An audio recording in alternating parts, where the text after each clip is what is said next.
Hello, hello, hello, and welcome back to Friendly Differences 2.0. Today is, what is today? Saturday, September 20th, 20th. 2025. All right, so I'm excited. I have Jordan Pav. She's back. She's back. And we have all the way from Scotland again. We have Bob. So it's like I have my two. Bob was my very first host, and Dread, she's still my host when she can be my host. Yes, absolutely. So Absolutely. by you may have to send me some photos so I can redo the thing because so because I'll show you in there too. But anyway, um, so we're gonna talk about. Well, you know what? Let me show the video first. Let me show the video, and we will go from there.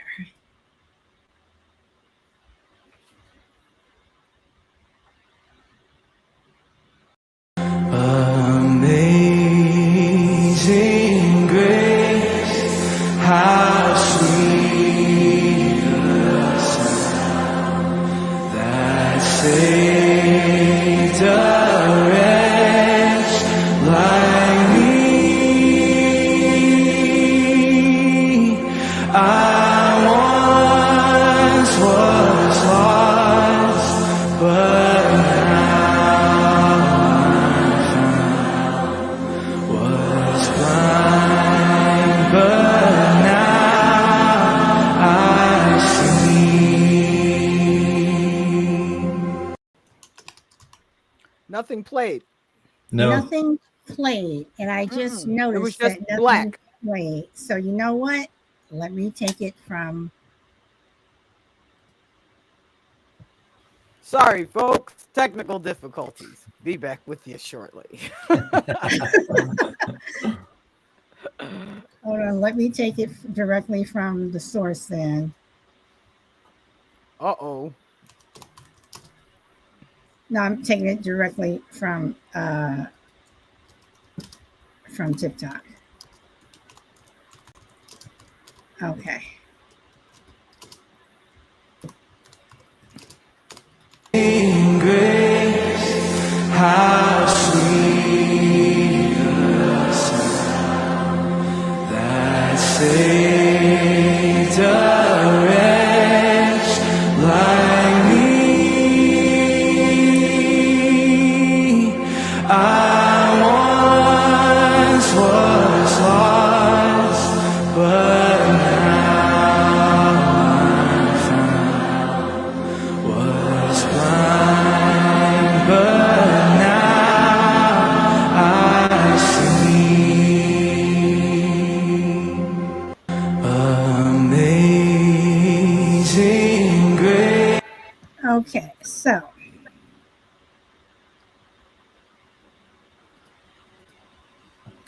all right. So, let's look at that video. Was there looting during George Floyd? Absolutely. Do I agree with it? Absolutely not. But let's look at the context.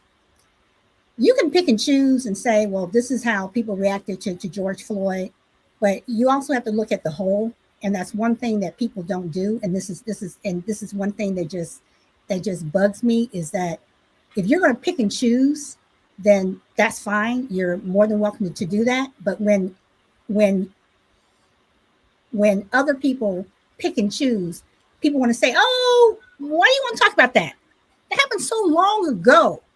But it happened, and it's part of history. Just like George Floyd is part of history now. Charlie Kirk, it is part of history. If you're going to look back and you're going to tell stories, and this is where I have a problem with what's being taught in our schools, because you're not teaching the whole. You're picking and choosing. And growing up, I was in schools where I was taught certain things and a whole lot of other stuff was left out, and Charlie Kirk has, first of all, I care less about Charlie Kirk. I don't care. You know, um, he's dead. Um, George Floyd is dead. Um, Rodney King is dead. They are gone. Um, but there's a story behind them, and there's a story to why we got to this point. You may not have liked the type of person George Floyd was. Did he deserve to die how he did? You may not have liked the person that Martin Luther King was. Did he deserve to die the way he did? You may not have liked the person that Charlie Kirk was. Did he deserve to die the way he did? The fact is all these people were murdered. They were murdered. So you can say, oh, but y'all went out and you all looted, whatever. That was a small percent of the population. But if you want to look at everybody who was looting, white people were looting, black people were looting, Latinos were looting. There were a lot of people who were looting. But the media always shows one percentage. And if you look at the whole again, and you look at the people who riot, massacre, and loot the most, it's not black people, not by a long shot.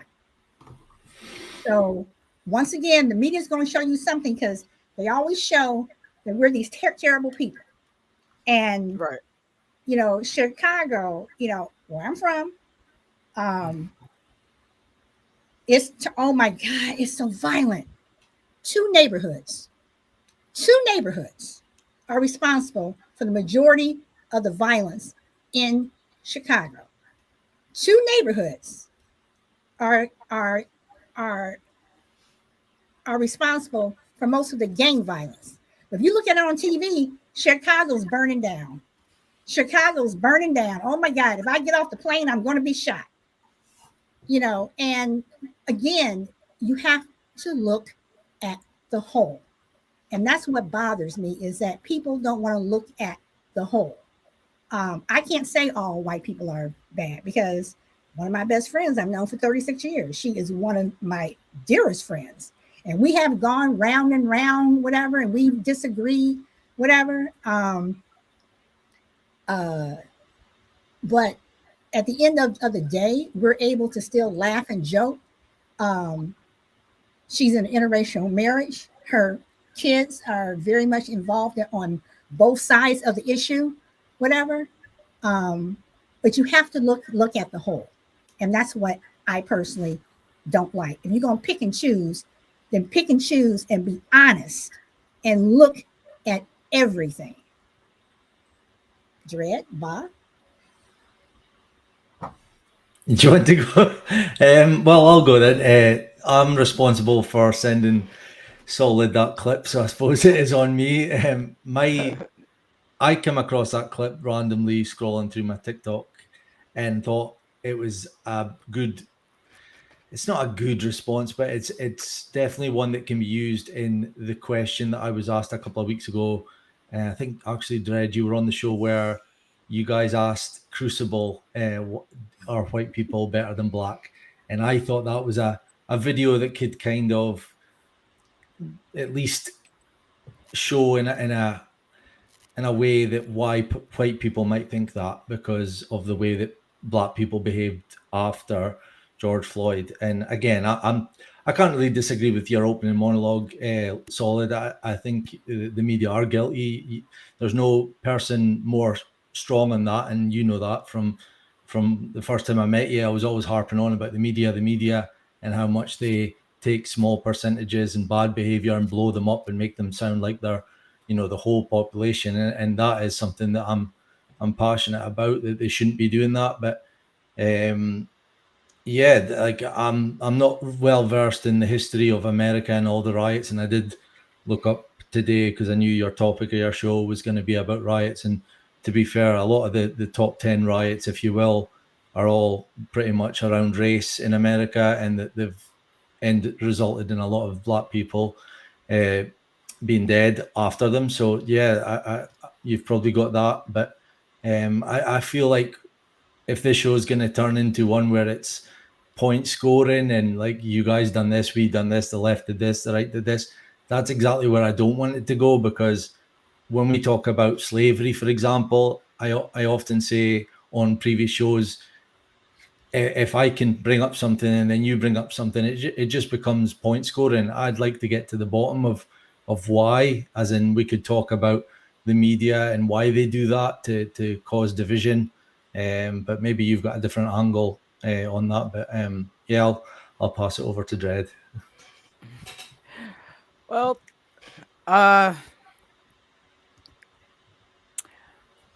the first thing I noticed was how blatant it was that they tried to make it seem that Charlie Kirk, his murder, it ushered in so much positivity, whereas George Floyd's death ushered in so much negativity. And I said, while I was watching it, I said, how disingenuous is this? Because so many other there's so many other they could have put so much more out of a black person hugging a white police officer. They could have put that out, but they didn't they didn't show white people on the front lines of George Floyd saying enough is enough. White silence is just the same as white violence. They didn't. That's positive, right? It's supposed to be positive when two black women from the United States can sit on a podcast with a white man from Scotland. Different cultures, different walks of life, but people. And I think that that's what the right is forgetting, is that we're all supposed to be people. And what's bothering them more than anything right now is that for the longest time, it's been the black person that caught the bullet. Medgar Evers died in his driveway in front of his wife and children. Malcolm X got pumped full of holes in front of his wife and 4 children. Many black men have met their end, their demise, in a violent way in front of their wife and children. But somehow or another, those black men who were just as outspoken as Charlie Kirk, they deserved it, but he didn't. And like I said, it comes down to humanity and all of us being people. And that's what the right does not understand. They don't want to understand it. And more now than ever, I think what's scaring everybody is that lines are being drawn in the sand, if you will. Before, racism was a gray area for some people, but for a lot of people, it is truly becoming black and white, those lines. Either you're over here or you're over there. So Charlie Kirk's murder did do its purpose. You know, I don't like the whole right left thing, because there are some people on the left who I think are just some shitballs, and there are people on the right who I think are shitballs. And I don't think that you can. I mean, I don't think it's fair to say, well, the left is this, the right is this. However, when the Department of Justice has removed every single report that is saying that most terrorist attacks are from people on the right. I've always said that if a certain person gets assassinated for real, they really do it, it's not a publicity stunt, it's going to be someone from his own camp. Because usually stuff like that, it's an inside job. But it's going to be somebody from their own camp. But in terms of what Boss says, in terms of point scoring, I don't see it as, well, you did this and you did that. I see it as, well, if you're going to say this, then you have to justify that. You can't just pick out a little segment and say, well, just focus on this. Well, no, because you have to go back and you have to look at history. And they say, if you don't deal with the past, you're not going to be able to, the future is, the past is going to repeat itself. And that's what is happening, because no one wants to acknowledge what happened, because it keeps happening over and over and over. No one wants to see that it keeps happening. I said to a person, I'm not going to say this person's name. If y'all think y'all know who this person is, don't say this person's name. But we were having a discussion, and this is a discussion that I've had with many people. And I said, we were talking about white privilege.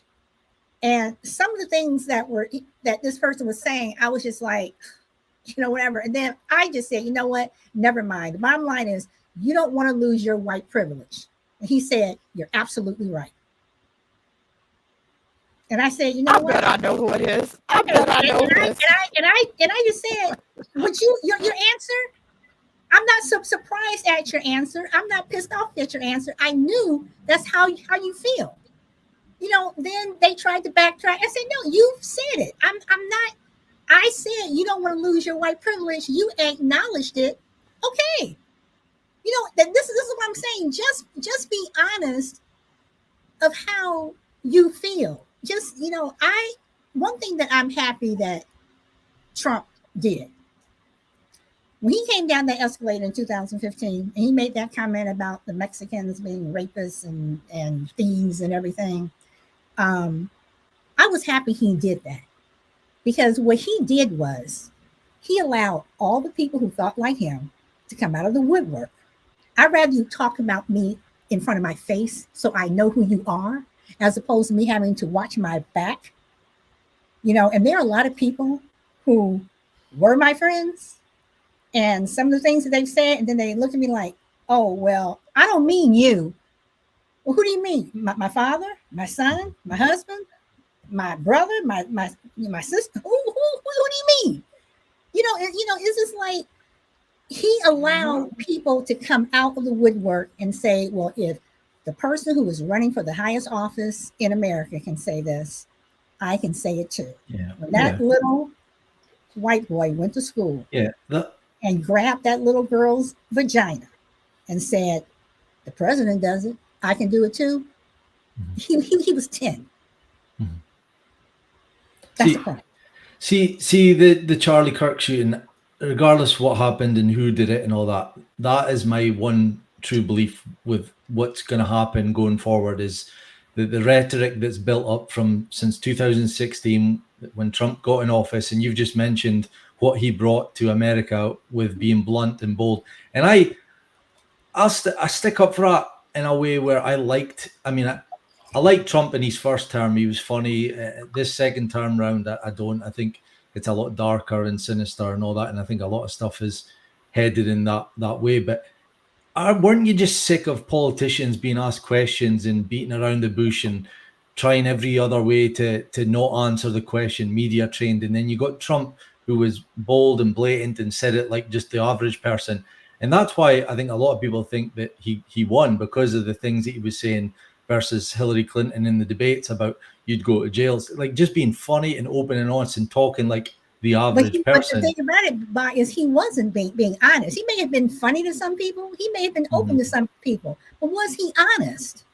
No, well, that's fair enough. But what I was saying is all that rhetoric and hate, and it's boiled up to this point today. And I think what they're going to do is use Charlie Kirk's death to take away freedoms, whether it's your speech or your Second Amendment, because that's what, I mean, they've done it here in the UK. They've made a hate speech, I think, since last April.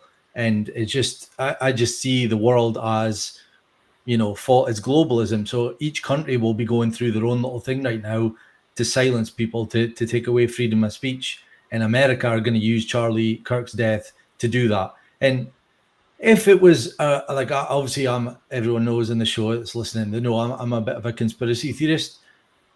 It doesn't matter about what we could believe it was. Someone on the left or someone on the right has shot Charlie Kirk. And that is because of the rhetoric that's built up. And like you just said, the allowance of some of the actions and things that are being done in America now. You could blame that on Trump because of the way he acts, the way he talks. And that's fair enough. But everyone, as you've always said, Solid, has personal responsibility to act and behave in their own way and not copy and do things. But again, I stand by what I say. I do think the rhetoric in America, and I've said it from day one, even before Trump, is like, you guys with your media platforms, your CNNs versus your Fox News, it's toxic. And again, I'm not saying we're a little bit better because we just have kind of like the one we've got BBC, and they kind of monopolize our media. But you guys are being played off against each other. And I said this in an audio note to you this week, Solid, about what was it again? Just about. Oh, I've lost my train of thought. Anyway, jump in. I'll come back to it if it comes back to me. I couldn't agree more about the division that is sown with the American people when it comes to the media.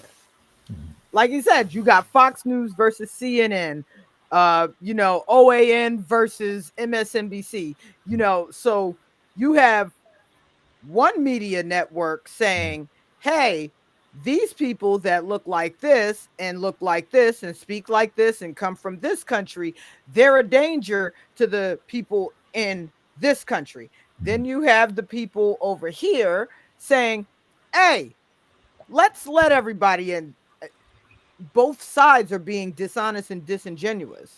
They refuse to report, hey, yeah, while 92% of Black people kill each other, 87% of white people kill each other. They refuse to kill the narrative. Each side refuses to kill their narrative.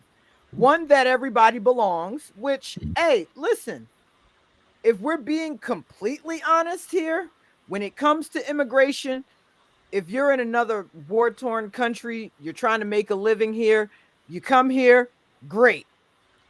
If you were doing BS in your country, I want you to stay there for my safety. I don't think that's wrong. But that's part of being able to see both sides. Yeah. When you have someone who it's been drilled into their head since conception, drilled into their head that Black people, Latino people, these people are all terrible for you. So you grow up thinking anybody who doesn't look like you is bad, terrible. And then you have the media that's in front of you. You're not going to think anything else. Then you have these people that now believe that something is wrong with these people. The division is going to keep being sown because everybody is being dishonest and disingenuous. And bottom line, riots make money, right? The insurance companies are going to have a field day if something pops off around here, right? The pharmaceutical companies, they're going to have a field day, right? More people are going to get sick and injured. It's all a game, all of it. Sorry, that's what it was. It was Barack Obama in 2013 overturned the Smith-Mundt Act. He modernized it, which allowed media outlets to propagate to Americans. You used to only be able to do it across seas. You could propagate overseas for different things, but you couldn't do it to your own people. And he overturned that. And I think that's one of the worst things that ever happened to the world, never mind America, because obviously we look at America. Us in the UK use America as an example, and we follow. That's why I'm not really interested in the UK politics. But the thing I was going to say was, I think the media, there's a story for this, and it's a story that can be put in three different ways, and that's what's happening in America. A story like George Floyd could happen, and there would be three different truths, if you will. CNN will run with their side, Fox News will run with their side, and there'll be a middle ground that will encompass both sides, but they'll have some, and that's what's happening. And people that just watch CNN, and I think the average American will just watch CNN and just watch Fox News. So, and even for me, like last week when I was on this show and Lloyd brought up about the theory that the shooter of Charlie Kirk was actually someone from the far right, I was stunned. I don't know if you noticed, I went all quiet because I was like, I haven't heard that. One, because I don't really watch news anymore. I'm not as engrossed in politics and media anymore. But two, it's just never been on my like Twitter and things. I've never came across that theory. Along with, I did see the press conference with the police officer or whoever it was saying about the bullet casings having engravings on it that would lead us to believe that this was a person on the left. So I was stunned. But that is what's going on in America, in the world, is that you're so engrossed in your own side's media outlets, you're almost cut off to what the truth is. and that's where the division's being caused. And that I think that's done by design. I truly do. But wouldn't you say, because I do believe this is true, I think that America and I think the world is overdue for a race riot that one particular group has been pushing for. And I have to say this because not just because of Trump, but we have to again go back in history. Every generation has something. And I want to play this video. It's about 4 minutes long, but I learned it's about the Zoot Suit riots in Los Angeles, which I learned about 25 years ago. And it's fascinating to me, the reasons for this riot and what they did to Mexican Americans. It fascinates me, just the reasoning behind it. So give me a moment, and we're just going to go directly to YouTube. I'll probably get a strike, but what else is new? Okay. In June of 1943, the city of Los Angeles experienced one of the most significant episodes of racial violence in the 20th century, known as the Zoot Suit Riots.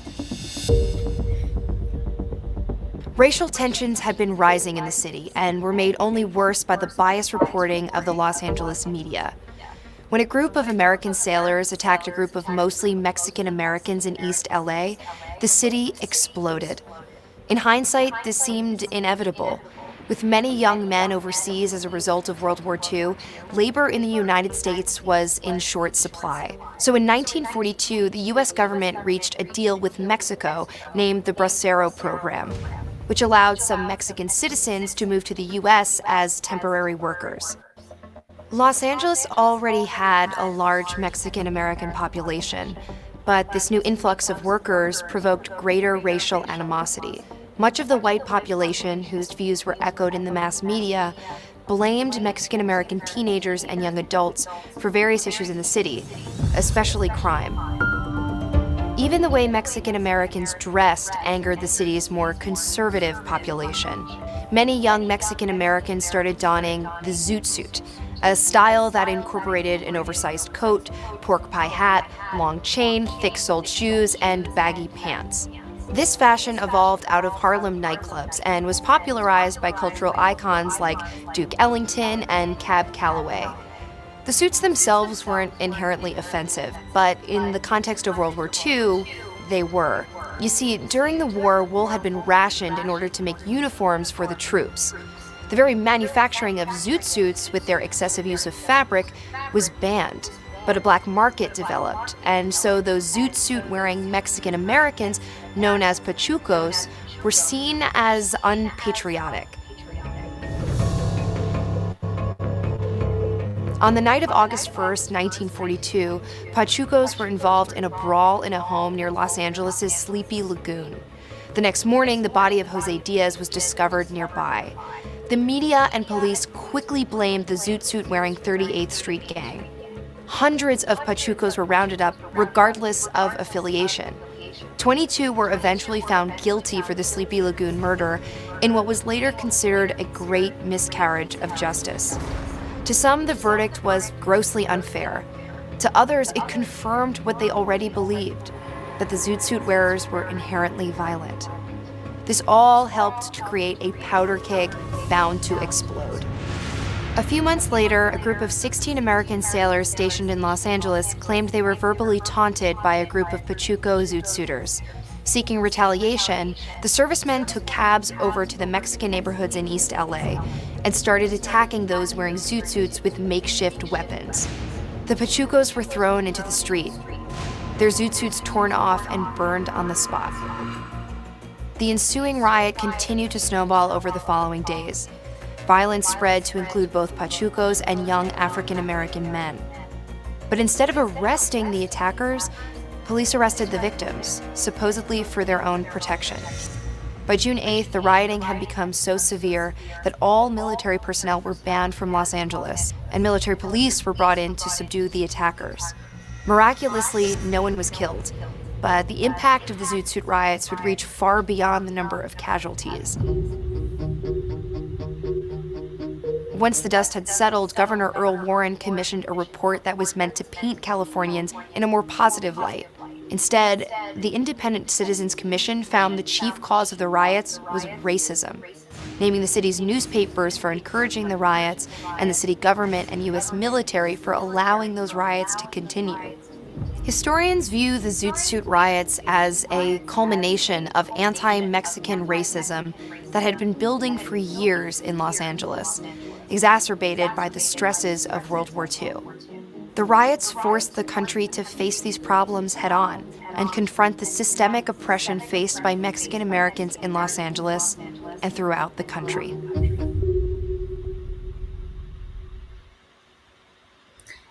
Okay, so Why does it always have to be this way? You ever notice that? Hey, Lloyd. yeah, Lloyd, I don't know if you were able to see the video. Not sure if you were or not. But I'm aware. I'm very familiar with the Zoot Suit riots. okay, so but you look at this, and again, I say you have to look at the whole. And one thing that was also going on during that time, which this video did not mention, you had a lot of Mexican American women who were openly raped in the streets. And they were not raped by other Mexican Americans. They were raped by sailors.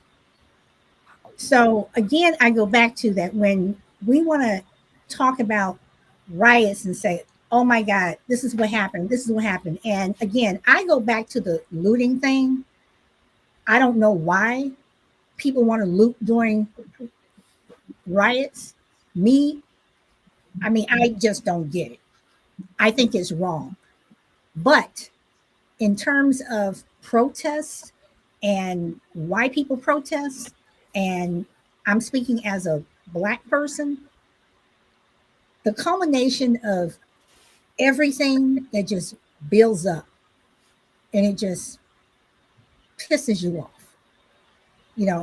I remember going on vacation, and I mentioned this last week. I remember going on vacation with my parents, and there were times when my father, who I used to it used to kill me, the humiliation that he went through, having to ask a white person to rent a hotel room for us.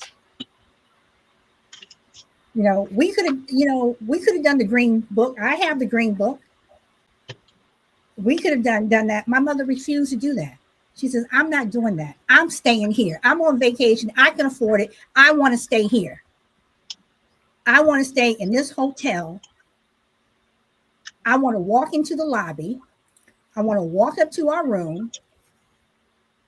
This is where I want to stay. So it's a culmination of, you go through this, and, it's like, I can't tell you how many times I've been called the N-word since I was little. I was called one 2 months ago. It's something that I live with. It's something that is expected. Shorty was in town. We went to the Cheesecake Factory. And she said, and he said this on Discord last night, that's the most bougie place that I have ever been. And when we were there, she said, and we were driving there, and she's looking around, she's like, and I'm just, it's nothing to me, whatever. But I don't feel that people should have to, feel a certain way to go into a restaurant, to go into a store, to go anywhere without being labeled. That person's going to steal. That person's going to do this. That person's going to do that. And the funny thing about it is, while they're holding us, The people who are running out this door with stuff don't look like me. They don't look like me. You know, I'm like, But that's just, but solid. That's just it.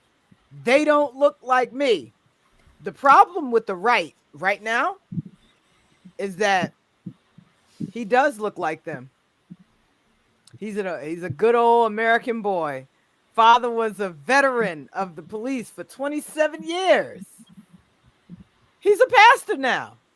Ever since he could hold a sippy cup, he had a gun in his hand. Good old American boy. And you saw my video on TikTok.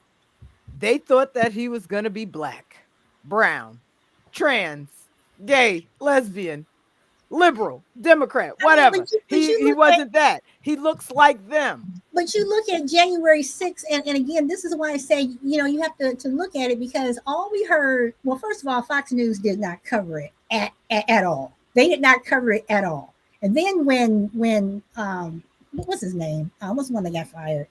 Tucker Carlson.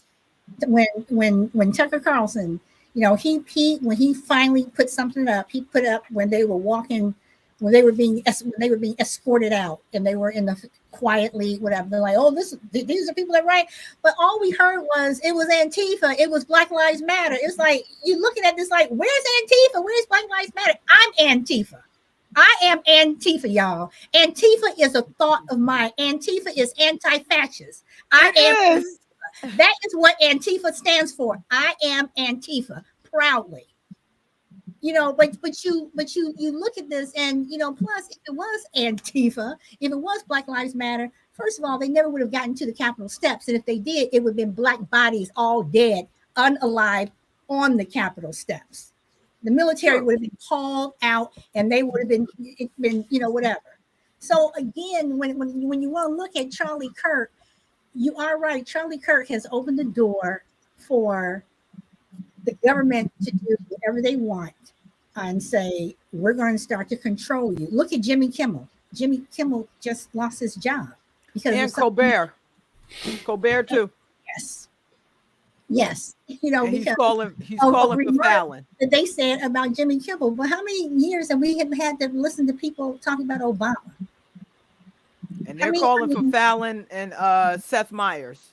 It's like, y'all gonna, that's why I say, if you're gonna do stuff, look at the whole, because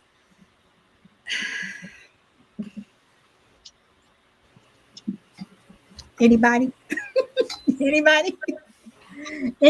I'm not trying to one up. I'm not trying to I'm just looking at everything, because this country is just so, America is just so steeped in so much racism, in so much violence, in so much, just So is it? Oh, on you go, Lloyd. yeah, my daughter will be out here shortly, and I got to get off. So the title of today is the history of rioting, correct? Rioting and protests. Okay, so it's all about who gets to frame it and tell the story, and that's what they get to call it. And the Boston Tea Party was called a protest, not a riot, because guess who got to write what it was? Whenever you see the Haitian, when they called the Haitians during the Haitian Revolution, they called them rioters. When America went to Haiti and took it over, they called them the rebels, right? Because they get to call them what they want to. But when white people do it, when you look at what happened in January 6th, that was a protest. Those were Americans being American. But if Black Lives Matter walks down the street, those are rioters. The Zoot Suit, same thing. Those are good Americans going down there beating up them the Zoot Suiters. It was the Zoot Suiters. It was their problem. They were the rioters. They were the ones who were doing things wrong. But it all when NFL teams win and they want to go flip over cars and set things on fire, it's a joyous occasion. But if we set things on fire because somebody has a foot on their a knee on their neck for 9 minutes and 30 seconds, for some reason we're rioters. And so it's how they always want to frame what it wants to be, how they want to write it. And so what we have to do is it's our job to correct the narrative and Black Thought said it. It's imperative that we correct the narrative. And if we don't correct the narrative, then who will? Narratives is what's being framed right now. When you look at how they're trying to narrate slavery, how they're trying to narrate not just slavery, but how they're trying to narrate the founding fathers. Those narratives are what's going to tell the victors and the winners and the victors of today. And so it's our job that we continue to give the correct narrative and perspective on things. So we block these bad narratives and these bad perspectives. The other day, someone told me in my comment section, when I said I don't celebrate nor do I mourn what happened to Charlie Kirk, he said, "You're an awful person." And I asked him, I was like, I don't understand. You want me to mourn somebody, but what about the children whose lives were taken out of school the same day? Do I mourn them too? Can we get a day named after? In fact, we just crossed the 4 little girls who were killed in Alabama. What about them? Do they have a national day for them too? 6 people were killed that day. 2 boys were also killed.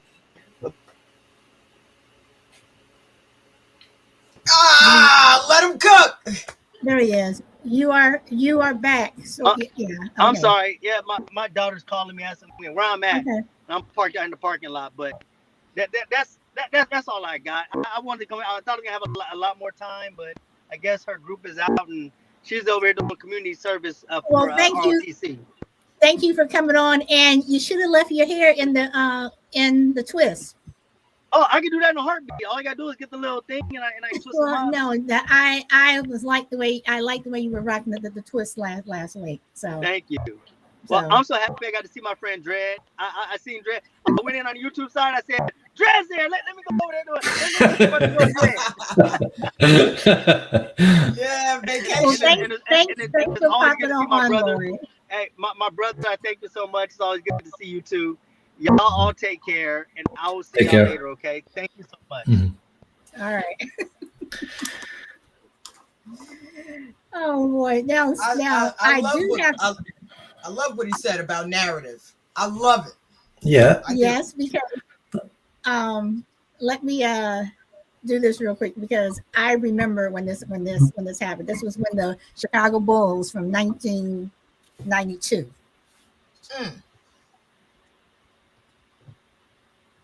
Cab drivers are out of the cars, and to our knowledge, they were not removed forcibly or with any injury to them. We saw it. But let us show you how this whole event began. Believe it or not, this street was empty at one time, and when we got the final gun in this event, in this second championship for the Chicago Bulls, here you see it. The street's filling up. You see the 2 taxi cabs there on the right. And it was just moments before this street was an ocean of people. Now, Carol, let me tell you one thing, referring again back to last year. It was our experience that really this event went on for about an hour. They got the celebrating out of the system, and the crowd started to disperse and go off into the neighborhoods or into other areas to celebrate. For the time being, though, we must tell you, it appears that this crowd is building here at Russian Division. And for the time being, the 90 Chicago police officers assigned to this particular event are just having to stand back and watch. All right, Phil, we'll check back with you a little bit later. We go now to marching. Okay. What was going on there? They were jumping on cabs and they were destroying the cabs. And I'm just saying that you didn't see us. You didn't see us. And I remember going to work the next day because I parked in this underground parking thing, and they had towed the 2 cabs to a towing place that was next to where I parked. And the cabs were they were destroyed. They were like, but again, that is not the first time. Every time Chicago has won a championship, they have gone out and they have not looted, but store windows were broken, fires were started, all this over a celebration. Mm-hmm. So it's like, again, you have to look at the whole, because if it was us, we would have been arrested. Oh, yeah. And I feel sorry for these cab drivers because And these cab drivers, I want to say Oprah. I'm not sure, but there were some people with money who because these cabs belong to these cab drivers. They own these cabs, Right. and they went out and the cabs were replaced. But the fact that they started jumping on the cabs when the cab drivers were still in the cars, and like they said, both cab drivers were out. But the fact still stands is you're just not only you destroying my property, but I'm in here and you could have killed me. So again, it's why do people riot? That started as a celebration, which to me turned into a riot because of what they did. But people get excited. The adrenaline starts. We just won a basketball championship, the very first one, that we've been trying to win, and they go out and do this. When the Cubs won, the Cubs had the Billy Goat curse on them for 101 years. You should have seen the way Chicago reacted when the Cubs won. They went crazy. I mean, and they destroyed property. They destroyed property. So it's like, How does a riot even get started? I'm just saying that when you have to look and just see, it's not, and for that, it wasn't the left or the right. You have people out there who, for whatever reason, they want to just go out there. And again, these people were excited. Probably their friend got up there. Well, let me get up there too. And they've just been drinking in bars and all this other stuff. But the fact still stands is you all still did it. You got away with it. No one was arrested. These people lost their livelihood until their cars were replaced. So Did anyone die? no. So but I don't know. I mean, protests and riots. Is it a fine line? It is not. Because you said, like you said, every time Chicago wins, they tear the roof off. Okay, they're not protesting anything; they're celebrating. And it seems that now in the media, whenever it's a protest, they usually have to say it was a peaceful protest to keep it from to keep those lines from blurring, if you will. If you say it's a peaceful protest. But look at how many peaceful protests we've had that have turned into riots and violent, not because of something, because of somebody else. And are you alluding to like a small minority coming into a riot and starting a lot of shit that ends up? I'm saying that you do have that one particular group that is small, that does go in and they stir up things and they start things, and I'm not even saying racism. I'm saying that's why I said when Lloyd was talking about the celebrations and stuff, I said, because I remembered that. And we look at all of the riots that have started out as peaceful protests that were in unions, when unions were, and it turned into this whole big thing and people died. So, it's like, who is the crux of it? If you look at the whole, because I really did research on this, the majority of the riots in America that have started were not by Black people. They were not. You look at the massacres. They weren't by us. You look at the just the things that were done.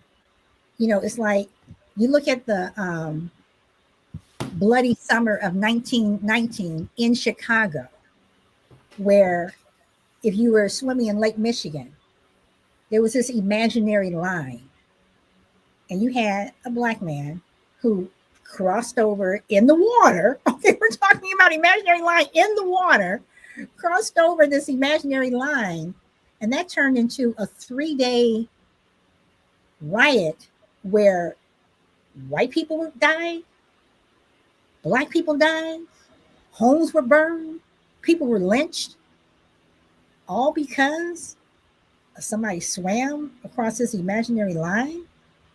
You know, you go home to your family, and if you were white, your mother may have been killed, your father may have been killed. If you were black, your mother may have been killed, your father may have been killed. Both sides lose. Both sides lose. You know, that's why I don't like war. You know, I don't care whether you're Palestinian, Jewish, Russian, American, Scottish, whatever. Somebody is going to lose a parent, a brother, a sister. Somebody's not coming home. All because the people upstairs are greedy and they want more.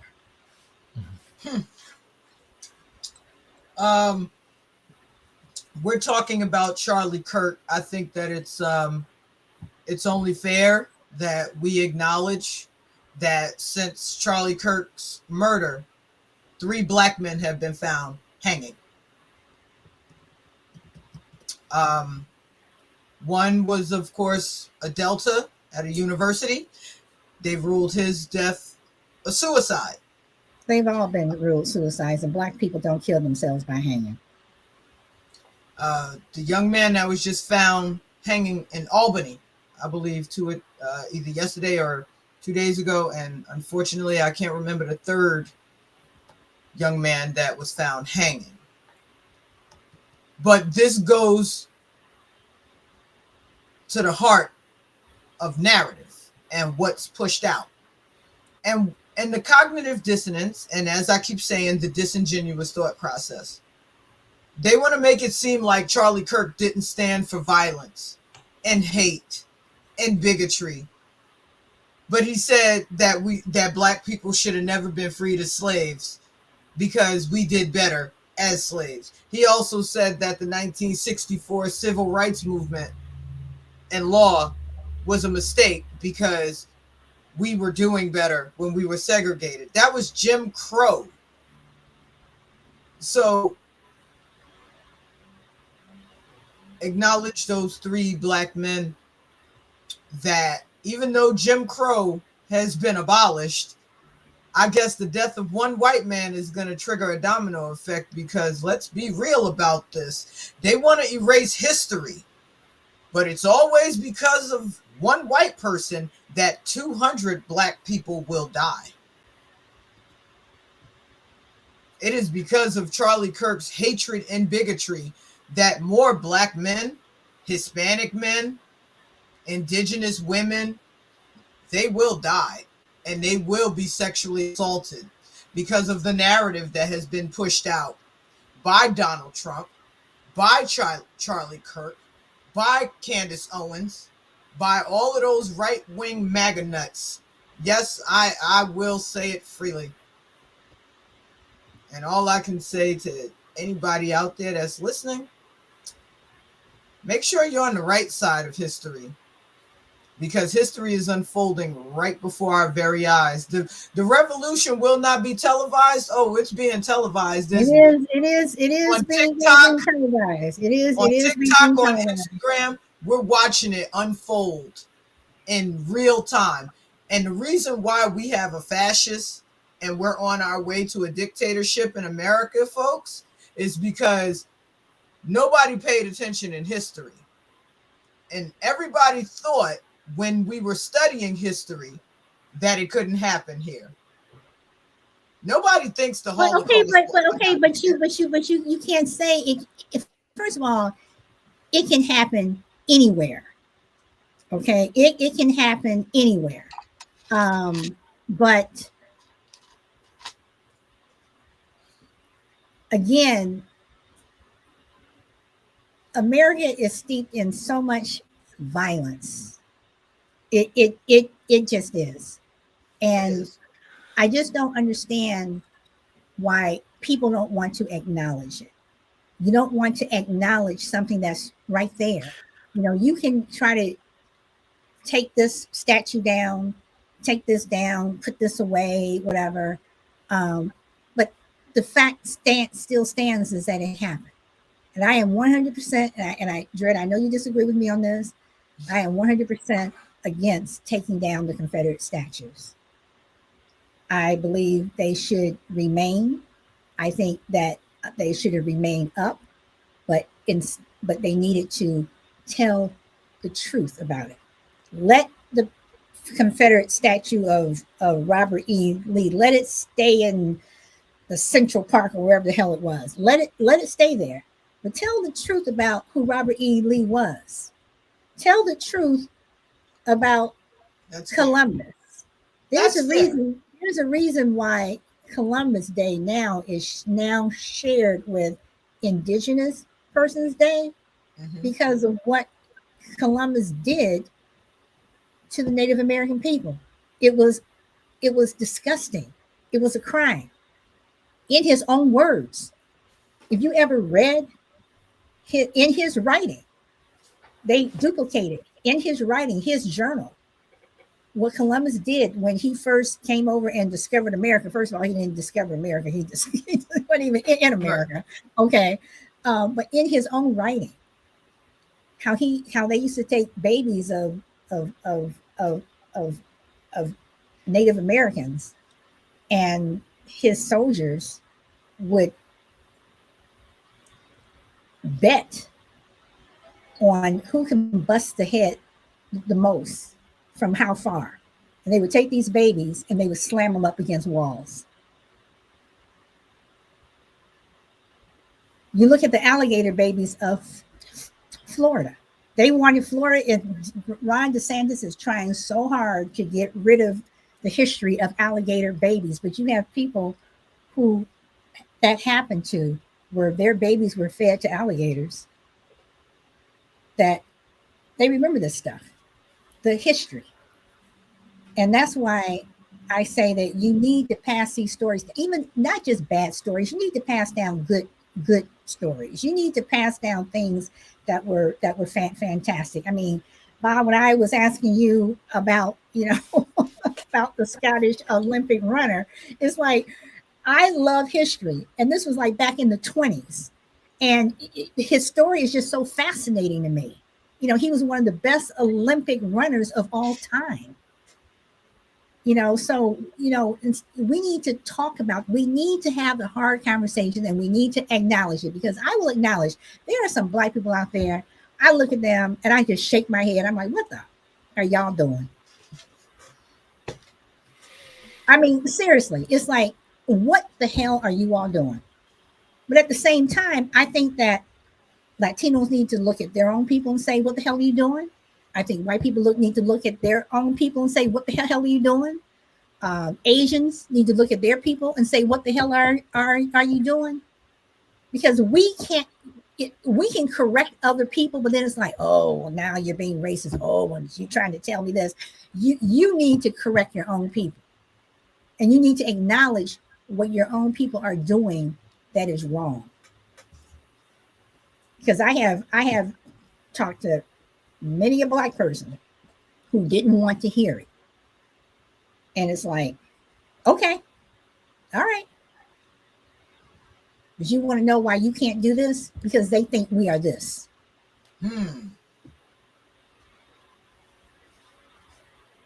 Well, according to Charlie Kirk, you and I are DEI hires, solid. We don't deserve to be here. And then the whole DEI thing, you look around, you see what Doge did. Doge went in and they just cleaned house with everybody. Yeah. You have white people who lost their jobs and lost very good federal jobs that they would have had forever. That they would have had, they would have had those jobs forever, but now they don't. And they were like, well, it wasn't supposed to happen to us. It was supposed to happen to them. Oh, so now you're concerned because it happened to you. Yes. So I want to. This is really quick, really quick. Again, because I'm trying to be fair.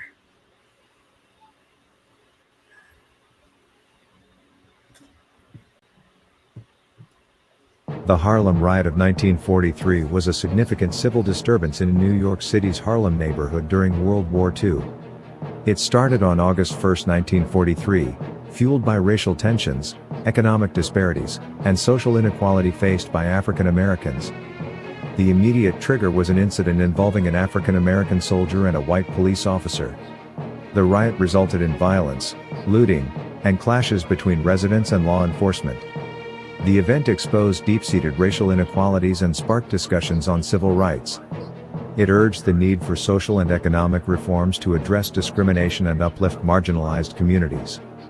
The Harlem Riot of 1943 remains a reminder of the ongoing struggle for equality and justice in the United States.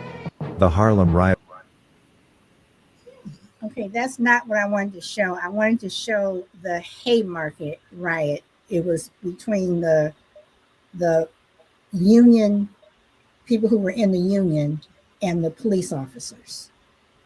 And what the police officers did to those union workers. But I think another reason why riots start, that are peaceful protests and start and turn into riots, I think that law enforcement is a huge part of it. I think that some law enforcement people get over anxious, and instead of just letting them have their peaceful protests, they turn it into something ugly. Look at Tiananmen Square in China. That was a peaceful protest until they were like, "No, y'all not gonna sit in front of a tank.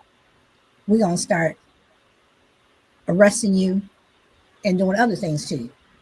You know, people don't like peaceful protests. They don't. It just takes one person in a crowd to say "screw you" and throw a rock. You don't know where that rock came from. I want to ask Lloyd something though. Person. No, go ahead. It does. It always takes one person. But Lloyd, you said, why are protests peaceful? Protests are not supposed to be peaceful. A sit-in is a peaceful protest.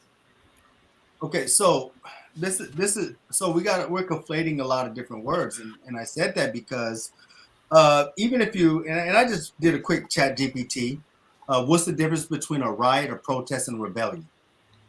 And when we conflate these things, we must understand. It says here, a protest is a public expression of objection, disapproval, or dissent, usually directed at a policy, event, or authority. It can be peaceful, sit-ins, marches, boycotts, demonstrations, aimed at drawing attention or raising awareness or demanding change, or it's protected by free speech. Then you get to a riot. What is a riot? A riot is a violent disturbance of the peace by a crowd. Now, often spontaneous, fueled by anger, frustration, or a triggering event. So when you go to what happened in the riots of, or the long summer of, or the red summer of 1919, or the long hot summer of 1967, you're looking at riots, right? Usually seen as disorderly and destructive, not organized or long-term. Then you got rebellion. A rebellion is an organized, often aimed resistance against authority, government, or established systems, more coordinated and sustained than a riot. So you have your protest, which is something that's planned. You're going to go out here, you're going to do this, you're doing it against this reason. Maybe it's a boycott, maybe it's a sit-in. Then you have your riot. We're upset. Now someone just did something to make us really mad. It's a combustion. When you look at what happened in 67, when they actually did the riot manual, which they would actually come out with, the Kerner's report of 1967 came out and said, how did it happen? What happened? And what can we stop to make it happen again? That is one of the biggest reports ever published, was the Kerner's report. The Macomb report happened after the riot of 65, what happened in Watts. Every single one of these riots, believe it or not, there is a report that's always published. Then years later, then the last one that we had was the Ferguson report. And every single one of these reports say the same thing: racism, no jobs, police are not being right toward black people.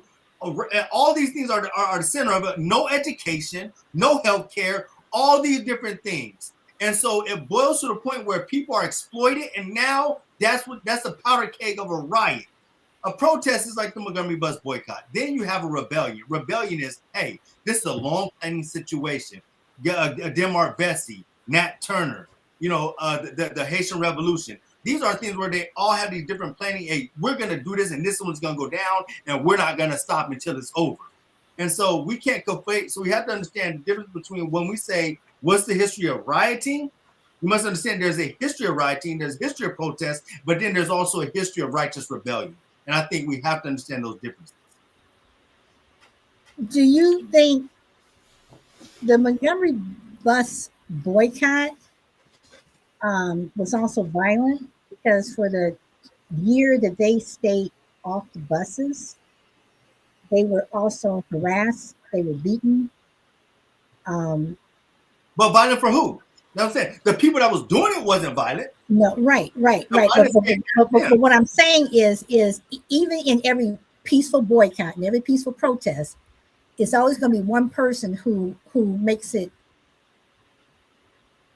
more than they're going to make it violent. Well, but all right. So now we got to understand a protest like the Montgomery bus boycott has a different type of violence. You know what that violence is? We're going to shut down your money system. Oh, for lawmakers and politicians, oh, that hurts. That's violence. Right, and because that money and I still say that that's what needs to happen here on a mass scale, because like I said, you have 35% of black people just stop spending money for 1 week, it can shut this country down. So but when you look at protests, I don't know. I just think that you have peaceful protests, you have boycotts, you have somebody just walking down the street, I just want to go to school. And you got a mob of people after them, just calling them all kinds of names. All I want to do is I just want to go to school. I just want to walk down the street. I mean, all I want to do is do this. Think about it. Who got the most mad when Colin Kaepernick took a knee? How peaceful can you be to take a knee? And I will say, black people failed Colin Kaepernick on a humongous scale. Yeah, on a humongous scale. We failed on in other words, our protest. I totally get it. All he did was kneel, and people lost their damn minds. All he did was kneel, and he lost their mind. But then again,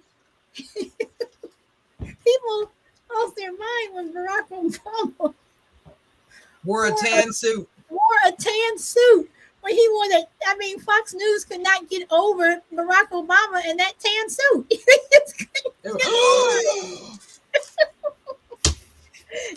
So you look at this stuff, it is just so silly. I mean, when you just get down to the meat of it, you just look at, that's why I just look at it, and it's like, I don't get it. It's like, it has me scratching my head, like, what just happened here? I mean, why did this happen? Colin Kaepernick lost his career because he took a knee. And I had a friend of mine tell me, well, he was raised in a white family. What does he have anything to complain about? Oh. And I looked at her, I'm like, seriously? We were at Marie Callender's having breakfast. And she said, yeah. And I just looked at her and I was like, you don't understand. And she's like, well, help me understand. And I'm like, I'm trying to tell her. And then it just got to the point where, what does that have to do with anything?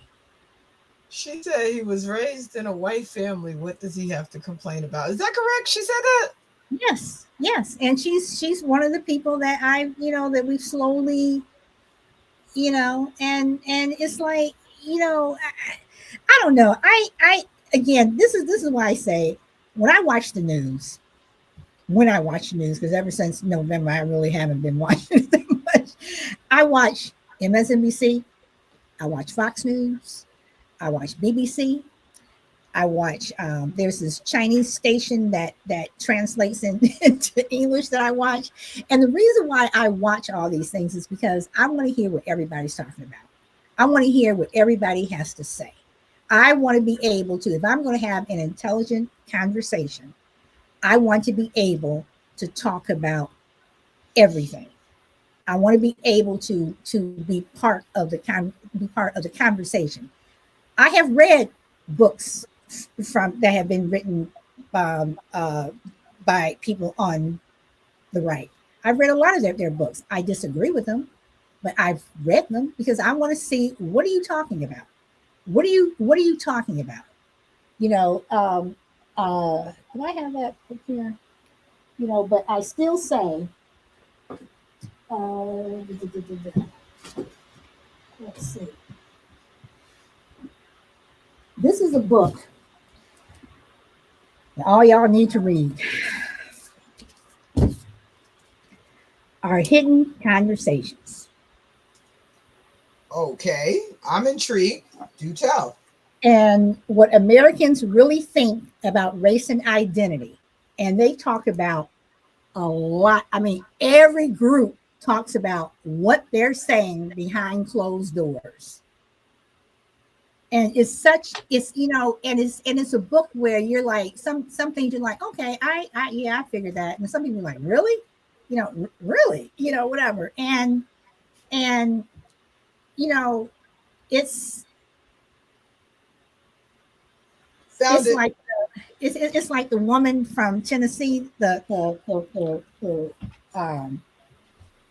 89-year-old woman from Tennessee who got upset because her maid was sitting at the table with her daughter and they were having lunch. And she made the comment, why is this in sitting here? And she's like, "Well, Mom, it's so and so. She just got finished cooking this, whatever." And she says, well, she may cook my food. I didn't say she can sit at my table and eat it.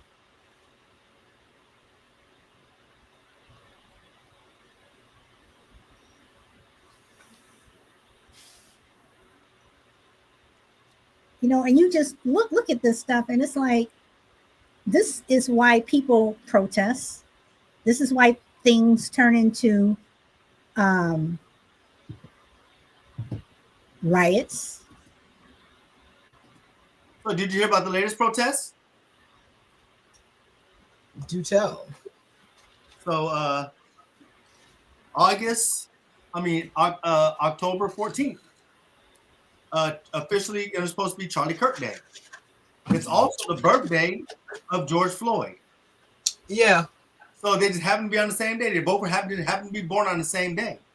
Mm-hmm. And I would like to know what Bahram thinks about.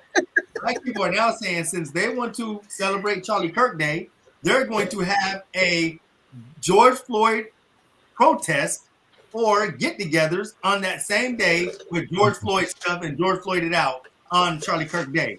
What do you think about that, brother?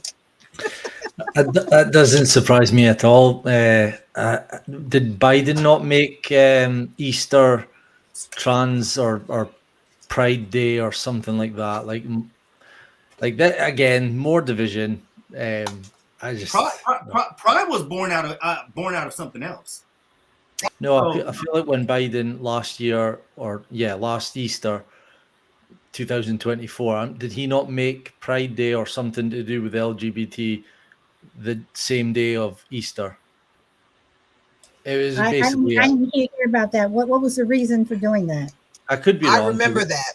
Oh, no, you're not wrong. He did it last year.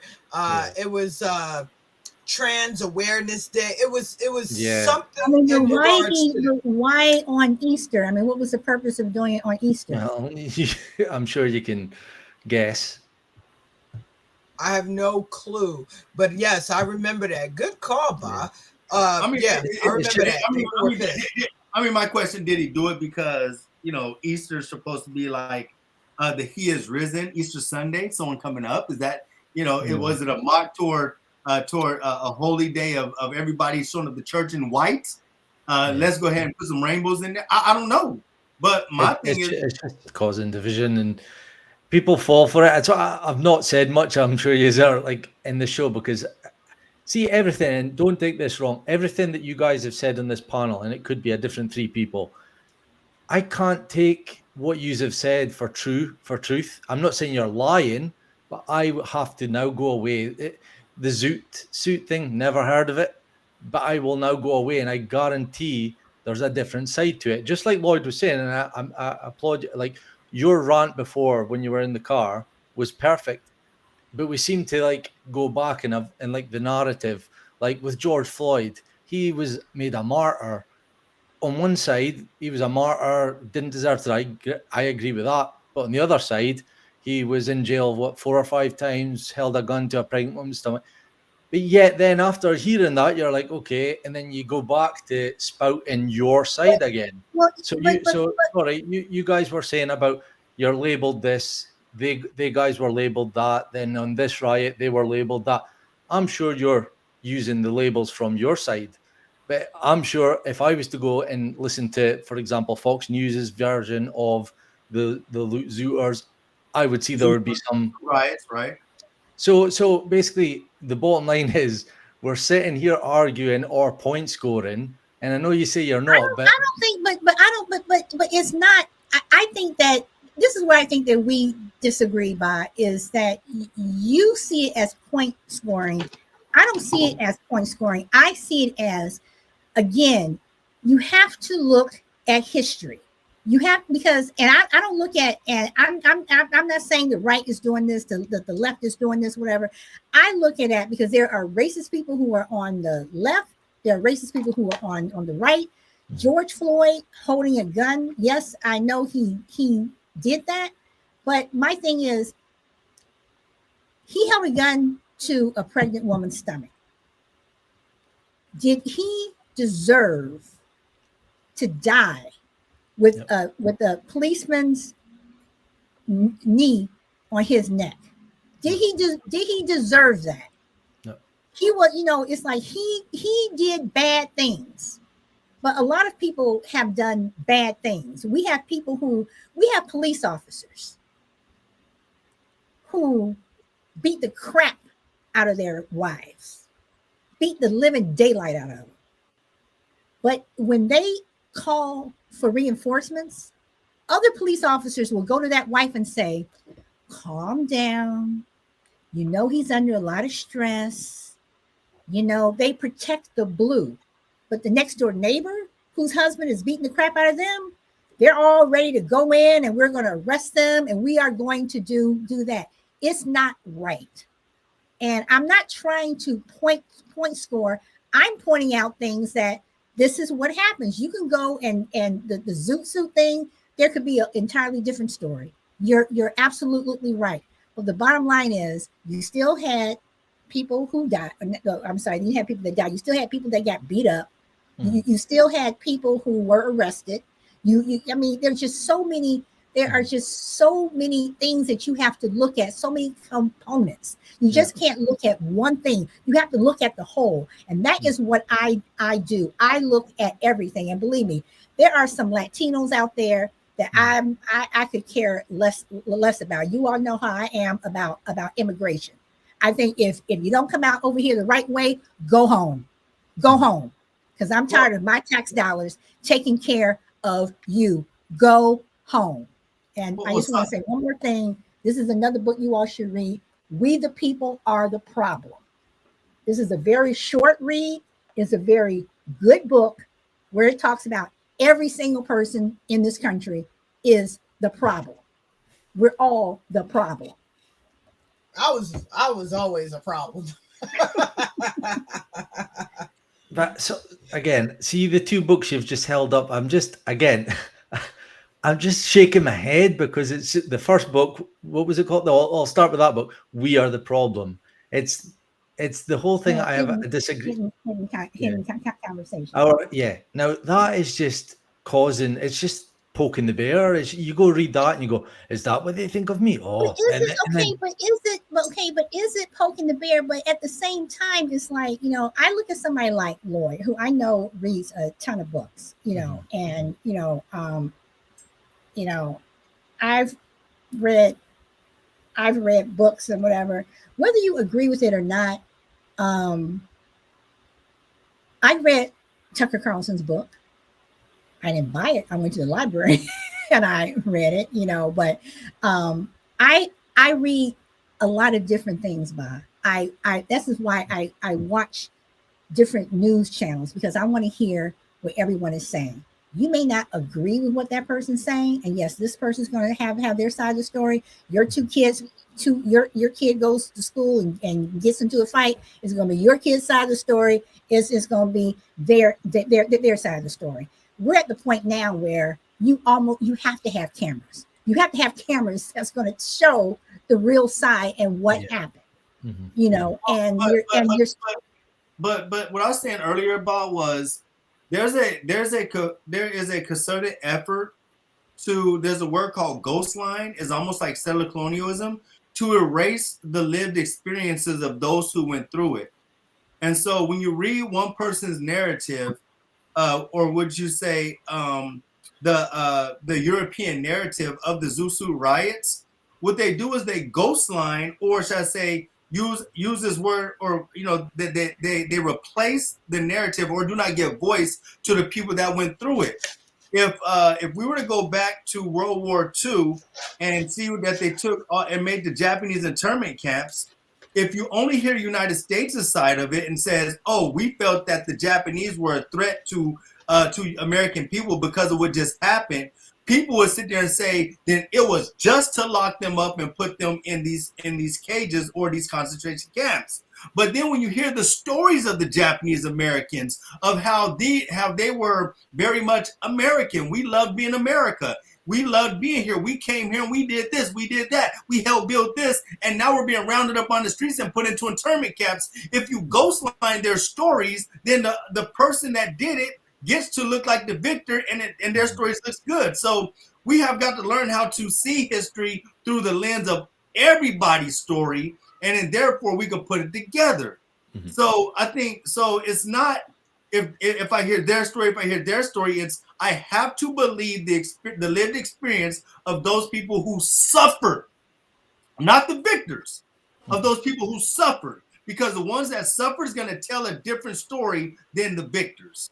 Yeah, I use the example of Russia and Ukraine right now. Like the Russian people, my brother-in-law is Russian. He went back home to see his grandmother last year, and I asked him. He doesn't give much away, but you think the Russian people right now are being told that they're the evil people and that Putin's evil, or do you think they're sitting going, the Ukrainians and Zelensky's evil?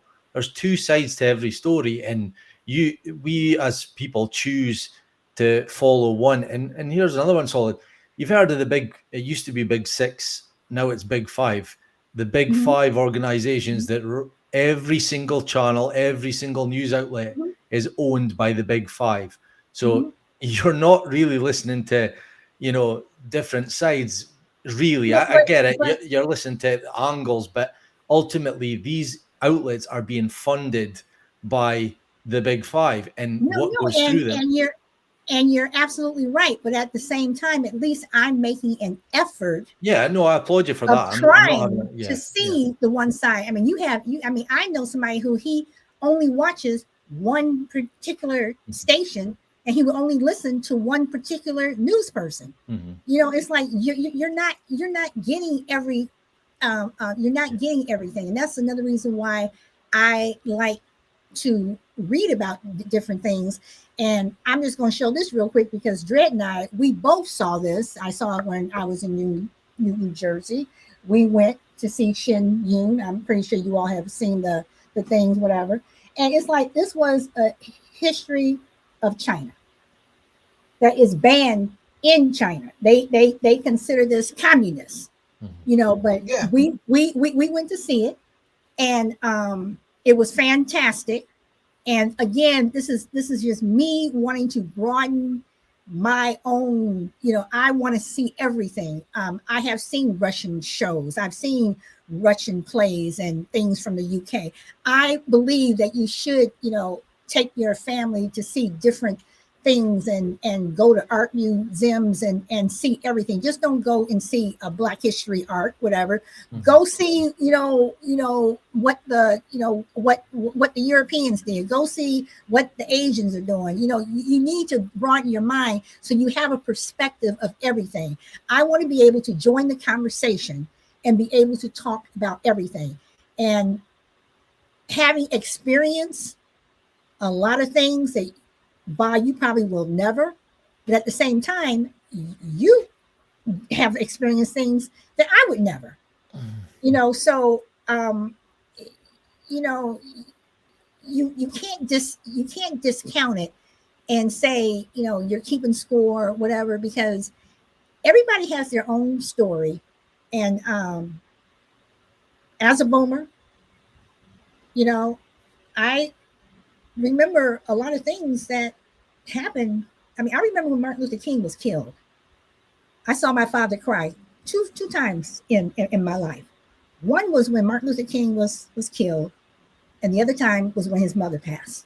It was the only two times I actually saw my father break down and cry. And the whole mood of that day, I remember just being in the kitchen with my parents, and they were just quiet. There are things that we're living history. We live history every single day. I call BS. You ain't that old. So but and Lloyd, I went because I always go back and I watch the shows. I still disagree with you on your whole mourning thing, on who you mourn when you say you don't mourn George James Earl Jones and what have you. I get that. I understand your reasoning why, but then again, you have other people that do. I mean, everybody has a reason. You mourn who you want to mourn. I'm not mad when other people do. You're right, and I'm not mad that you that you don't.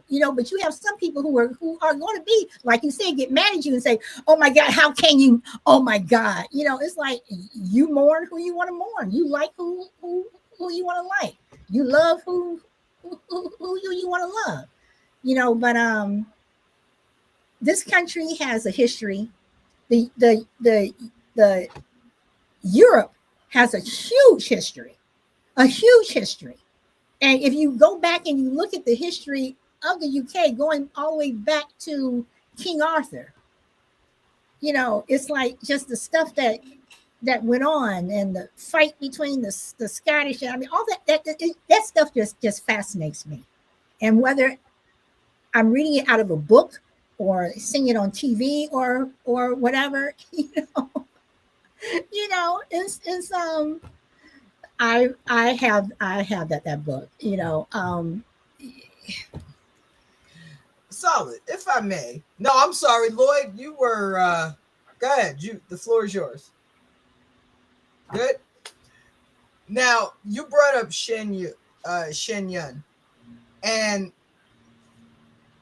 by you should actually, when you look up what our country is doing, you'll always hear them say, "Oh, China does this and China does that," right? What they should pay attention to is the fact that Shen Yun cannot do that play in China. It is outlawed. It has been banned, and President Xi has said that if anybody who is associated with Shen Yun at all, they will be arrested. They will be arrested, and they will. If they set foot in China, they will be arrested just for performing. Just for this performing. play. Mm-hmm. Now, one of the things I always say about history is that most of the atrocities that have happened they happen because no one thought they could happen. No one thought that the Crusades could happen, that over 1,000 Muslims would be beheaded just because somebody believed in a different God. No one thought that the Holocaust could happen. No one thought that hate could have that much prevalence. Hate, miseducation, bigotry, all of it could have such an impact on history. So what we're seeing right now in 2025, we just saw 2 comedians taken off the air because somebody didn't like what they said. They didn't defame anyone. They didn't slander anyone. Their First Amendment right is supposed to be protected. Nobody ever thought that this could happen, but it's happening right here and now. To a point where people are afraid to even say this man's name on television. People are getting fired for not mourning Charlie Kirk the correct way. But we have a history of that, Dre.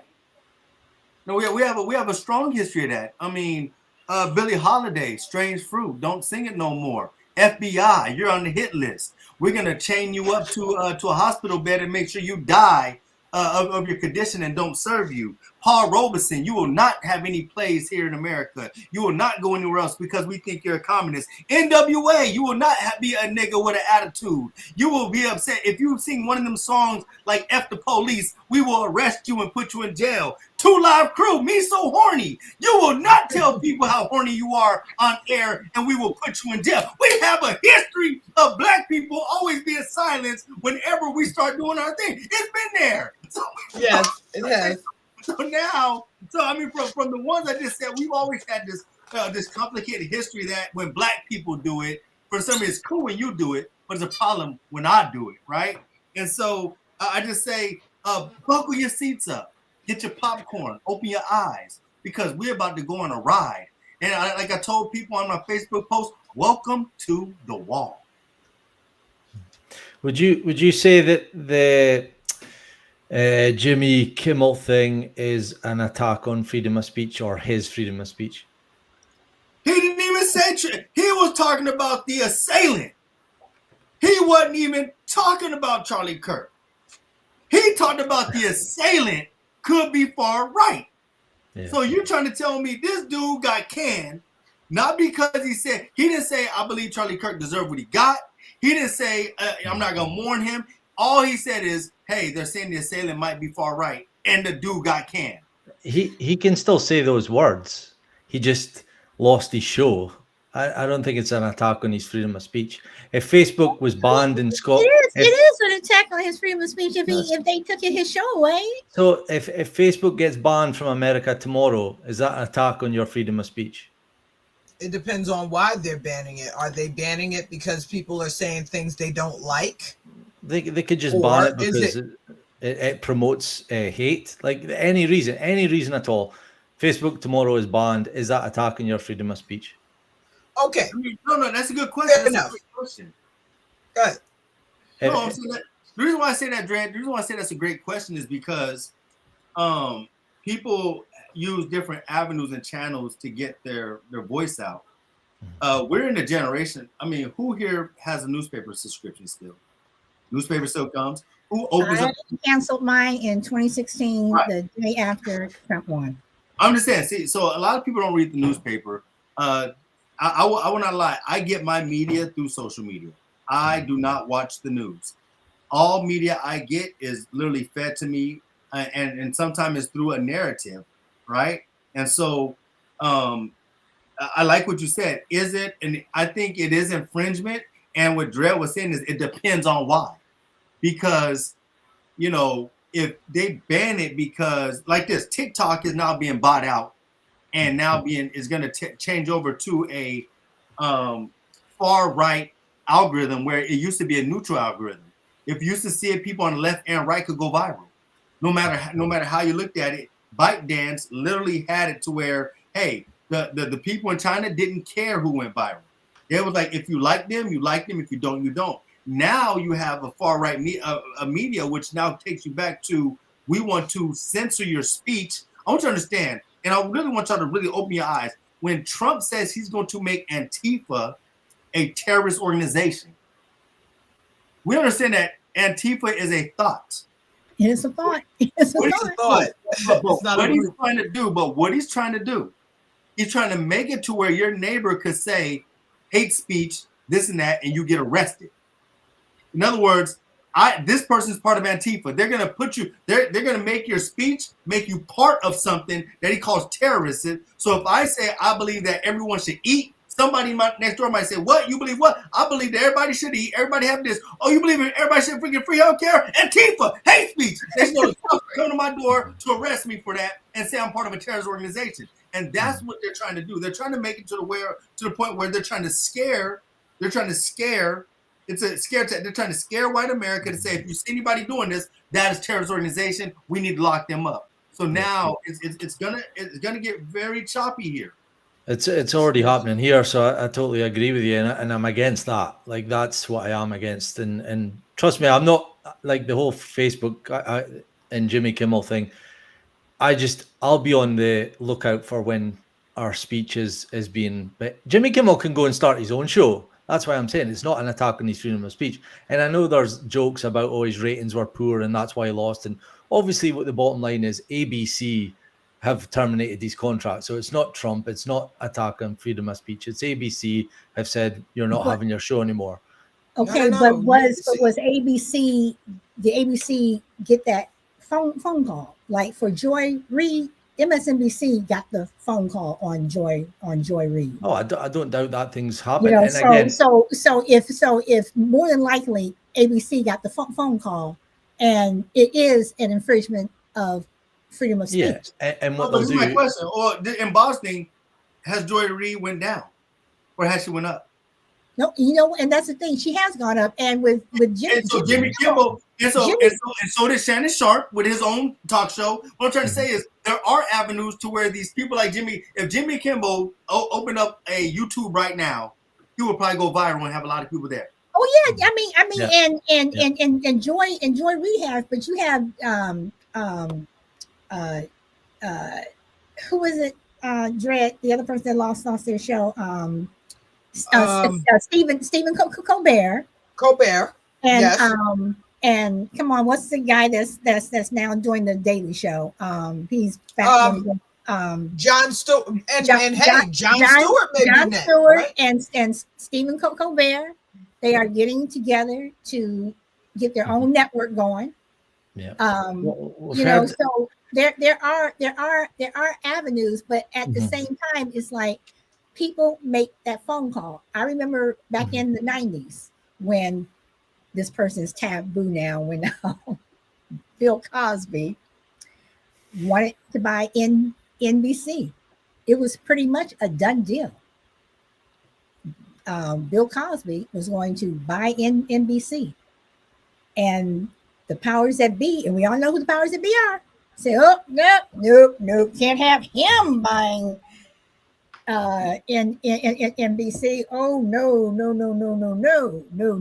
And before Oprah got owned, and I am not an Oprah fan at all, she got together with some other people, got back together with Bill Cosby, all this money, whatever. We gonna go back and we're gonna try to buy NBC again, because NBC was having some problems. They were having some money problems. They didn't have all these big time shows and everything like that. They went back. They were like, oh, no. Can't sell it to y'all. That's interesting. I didn't know that, but I'm seeing a little pattern there, like with Michael Jackson. Didn't he was going to be the most powerful man in the record industry, and then all these stories came out about what he was doing at Neverland, like Bill Cosby. Yeah. So you see patterns. This is it. And again, what I was going to say about ABC, maybe that phone call was made. I don't think it is. I think they're more organized than just a phone call. But what's happening is a story like that will happen, and the media pounce on it. Oh, freedom of speech is being attacked and all that, to cause division. And it's in Charlie Kirk. There's a famous saying, order from chaos. And that is how the media work. They'll see a story, we can push narratives with that story, and it divides people. And this is why, no disrespect, I always love talking to you guys, but these type of shows are not my favorite, because we sit here, look what happened there, and but that happened to us as well, and this was what I was solving. I think you're missing the point. I think that and again, we've had these discussions. I think that is tunnel vision on your side, that you're not willing to see. Again, look at look at everything. I mean, the stuff that's going on in the UK right now. It's like, you know, you try to look at everything. You try to look at everything. So it's not where this I person's am, but trying to. I I don't don't know. have to own my history. Like everything that we pull up about riots or wars or things that have happened in the past, that's not me. I don't subscribe to any of those beliefs. I have my own beliefs. I'm a man. I have, strong willed. I've got my strong feelings, but a lot of this stuff is like, we need to draw a line and move forward and fix things rather than talk about things But endlessly. in order to fix them, you have to acknowledge. Okay, Yeah. okay. Put it like this. Let me see if I can put it like this. You have the school bully who goes to school every day and he picks on either everybody or one or two particular people. Mhm. You tell their parents, you go back and you say, Mr. and Mrs. Bully, your child is a bully. They're doing this. Oh no, he's not. You all are just picking on him, or he's just trying to express himself, or he's just more playful than the other kids, whatever. Mr. and Mrs. Bully, your son or your daughter, they're, it's gone beyond the calling names. Now they're taking the lunch. Now they're pushing. Now they're saying, "Oh, it's nothing. Oh, it's nothing." Bam, bam. Mr. and Mrs. Bully, I'm sorry, but I have to inform you that your child was killed today by this other kid. All of a sudden, Mr. and Mrs. Bully are all over the news. Everybody feels sorry for them. Their child was killed because you refuse to acknowledge the problem. You refuse to acknowledge that there's a possibility your son or your daughter is a bully. Now your son or daughter is no longer here. The person who, so you have to acknowledge the problem. Okay.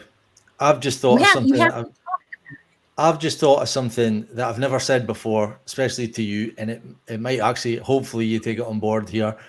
It might be a point.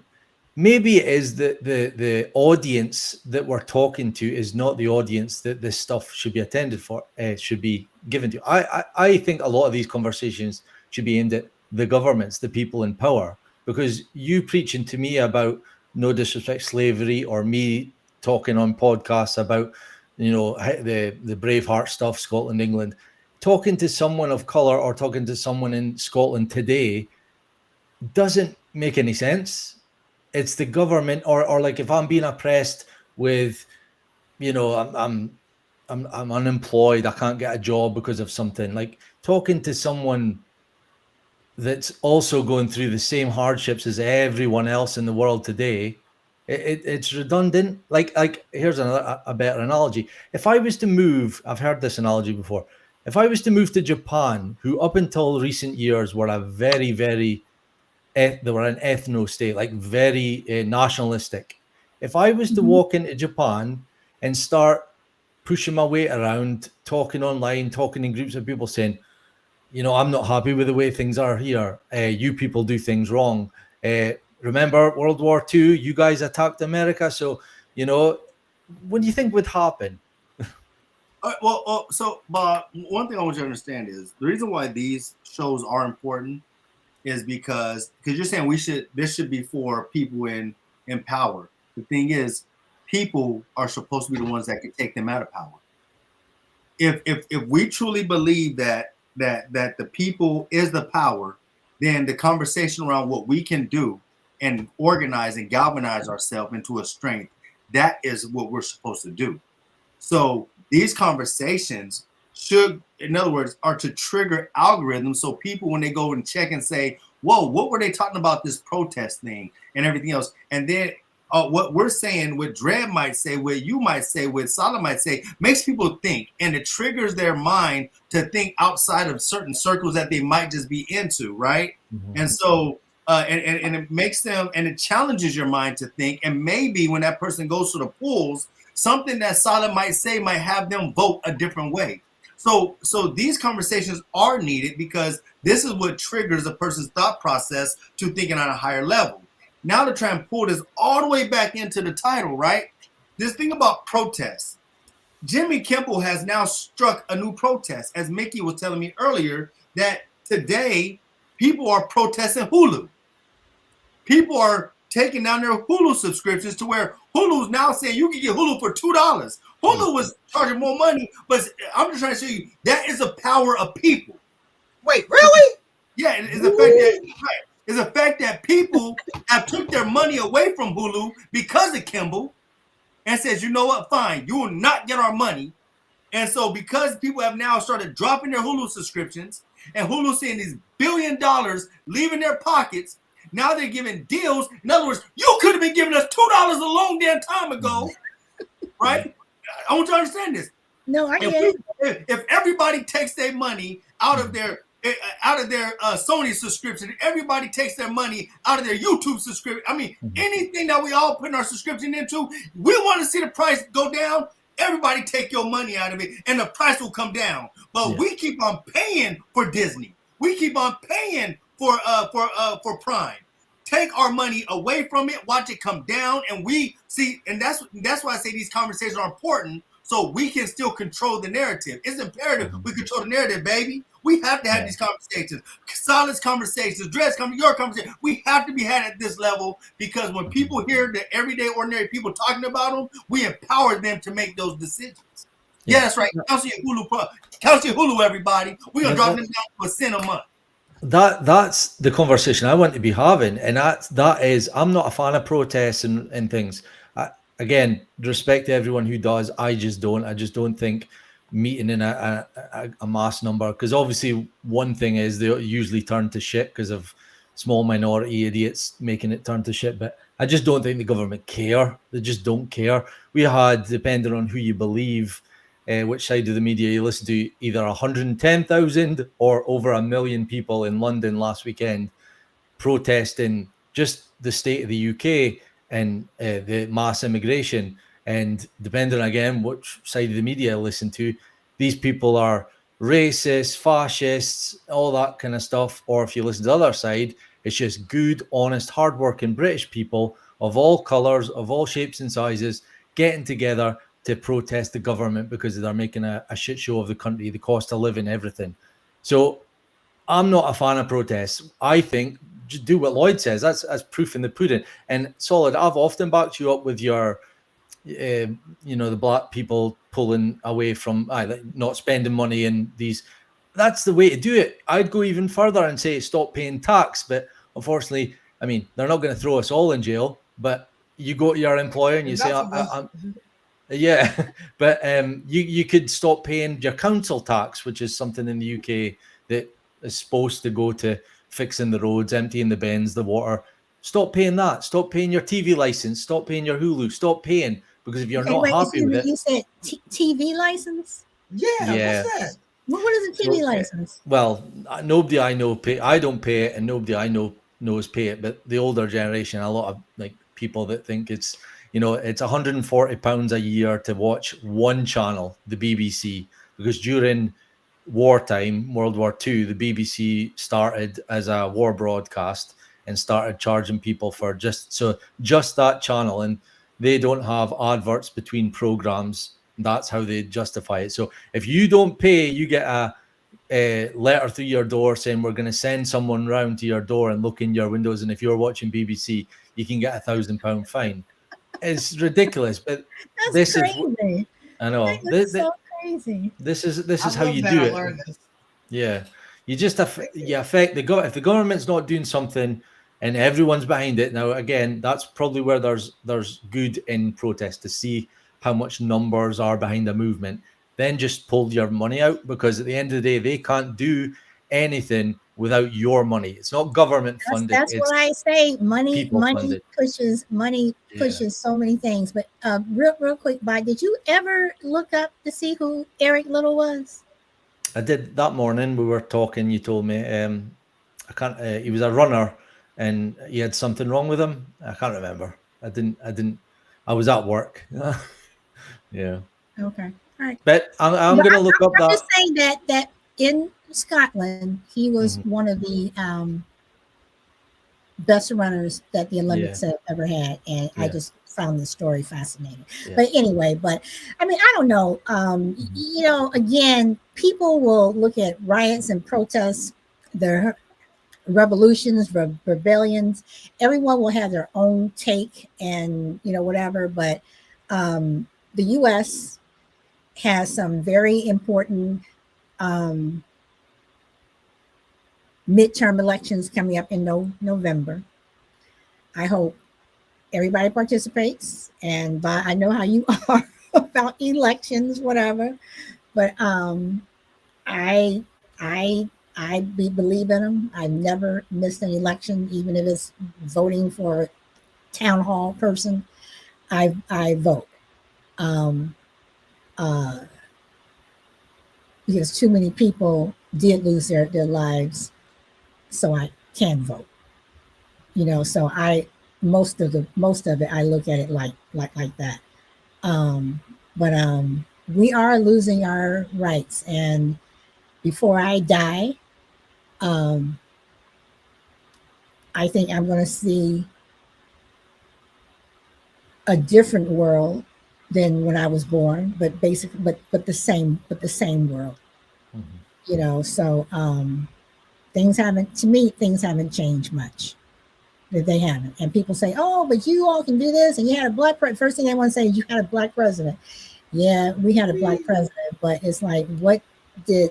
And I was not an Obama fan. I did not get on the Obama bandwagon until almost his second term was almost over. But a lot of the things that that he went through, it was like, seriously, was all that necessary? It wasn't. So whether you believe in George Floyd or Charlie Kirk, whatever, you can believe and do whatever you want to, but when you hurt other people, that's the problem. When you physically hurt, kill people, whatever, that's a problem. So, but anyway, before we go, I have to do, yes, Lloyd, you're gonna see this again. I love playing this video.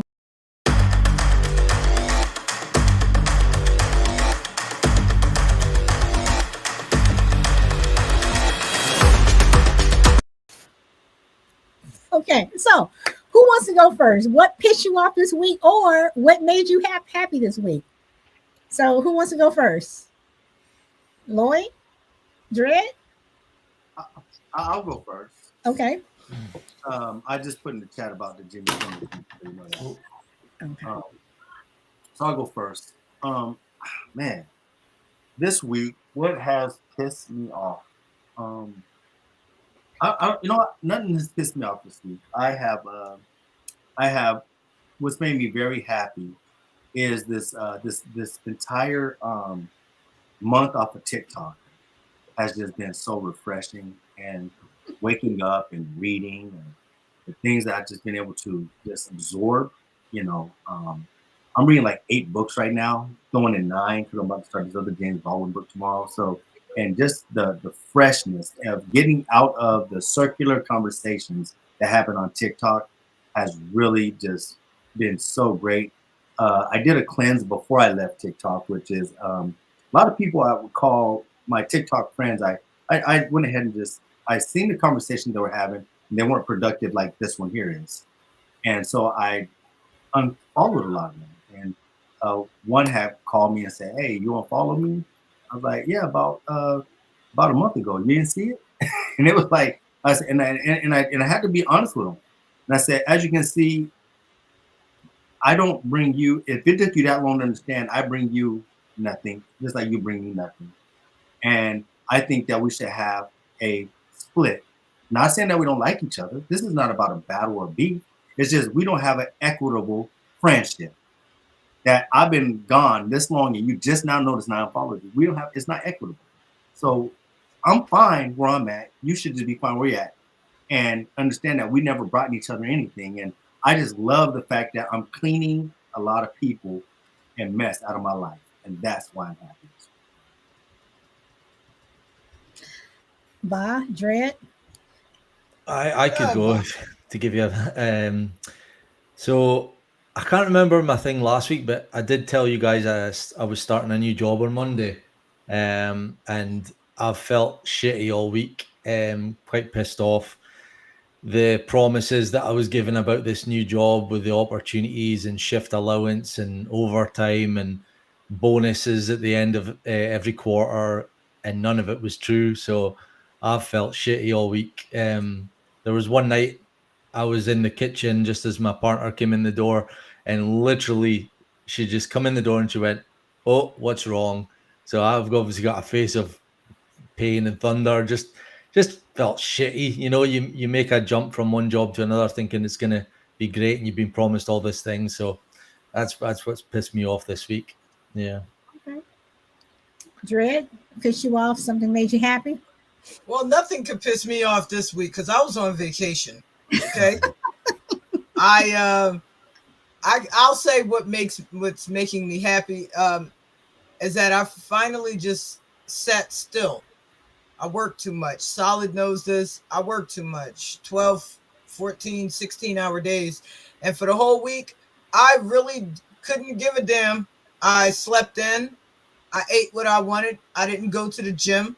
I just hung around my house and then sat with myself and let my body reset because on Tuesday, I'm moving to a new location as far as job goes. I'm going to be working in New York Penn Station, which is one of the busiest places that I can work in my career. So just preparing my mind and my body for that, and also setting boundaries. I set a boundary with a few people this week. I told people, no, you cannot have $100. No, I'm not answering the phone for you because you always have something going on. So yeah, that made me happy. I was like, hey, F these people and F that job until Tuesday. Well, I know that I was not on her boundary list because she called me on Wednesday. So, all right. So for me, I had a great week. I had a really, really good week. Business, I got a huge order. I'm really happy about. But one thing is, I go to this one particular market that I really like. Every time I go in there, they have the best music playing. They have the best music playing. So one time I was in there and I started singing, and this woman came, and I'm picking out, my stuff, and she starts singing with me, and we're singing this song. So I'm in the store on Tuesday, and I cook for my dogs. Yes, I do. So I'm at the meat counter, and I'm getting literally some shredded beef for them. And the music was playing, and it was Michael Jackson. And I'm just like, yeah, I'm just singing whatever. And I hear this voice. It's the same woman who was singing with me months before. And we start literally singing and dancing in the aisle by the meat counter. Other people start singing, and they start dancing. And when the show was over, we all start laughing. Everybody went their own way. I got my meat, and that was it. So it was like, you have those moments where everybody can come together, and y'all can have fun, and then it's over with, and that's it. And that's how I see a conversation. It's like you should be able to come together, say whatever, and then it's over. Everybody go back. I'll get a slushie. A slushy. Go get some prosecco, or whatever. So yeah. So it's cool. And Shorty came to town. So yeah. So Shorty and I were hanging out. So yeah. So that was another thing. But Dread and I, we will be in Chi-Town together next year. Yes.